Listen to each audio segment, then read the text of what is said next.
Well, a card and a box of chocolates no longer cut it on Valentine's Day. Dating in the digital age requires thinking outside the box of chocolates. Here with some expert last-minute Valentine's Day tips are Deborah Goldstein and Olivia Banashevitz. Thanks so much, guys. Well, first I want to talk about, I don't know if you invented it, but you've coined the phrase flirtexting. You guys have a book, a Twitter address. What is flirtexting?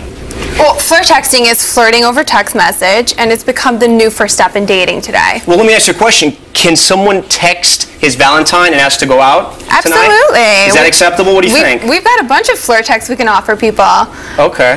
One of them is, if I don't meet your standards for Valentine's Day, then please lower your standards. Oh, okay. Now let me ask you a question. What are the rules? If you do meet someone and you're texting, you're obviously a little bit more comfortable. Maybe you're nervous, so it's a good way to break the ice. But if you're on that date, can you check your phone? Are you allowed to text? Are you allowed to tweet? No, that's a flirtexting don't. Okay. That's one of the rules that you shouldn't do. You should stow your phone when you're on a date.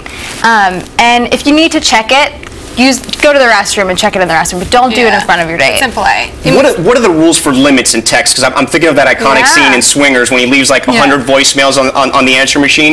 With texting, should it just be short and sweet, or should you kind of develop like a little relationship there, some paragraphs? What do you think? We say leave a little mystery. I mean, keep it short and sweet, and hopefully it'll lead to a phone call and then, you know, a date in person. Well, the beauty of text is that you have the time to create something that fits in that little box. Yeah. So we encourage people to use that time wisely. But isn't there a problem because you can never sense tone, just like an email, you can never get really a tone, whether it's Twitter or texting or email. So how does someone know if you're being crass or you're joking or you're flirtexting? Well, what we say is avoid abbreviations and kind of just avoid the smiley faces. And if you have to have emotional conversations, like you want to say I love you for the first time, or you want to break up with someone, just pick up the phone or do it in person. I mean, it's more of a place for you to have fun, light, witty banter back and forth. But no LOL, you are, instead of writing you are, kind of keep it professional, or what do you guys think? You should keep it professional. If your text message goes over 2 texts, that's too long. In order to keep it under that, the things that you can start to abbreviate are words like you and are, but don't go into the abbreviations that no one understands. Yeah. Okay, and do you find that people are much more comfortable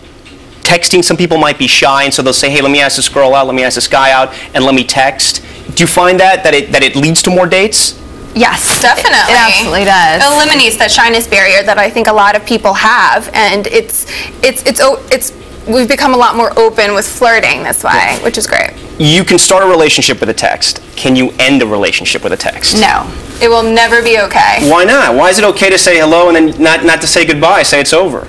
Well, because hopefully if you started a relationship over text, you've taken it beyond the text. Okay. In which case it wouldn't be okay to end a relationship that way. Okay. It's true. Well, what if you don't really like... All right. You can't end the relationship.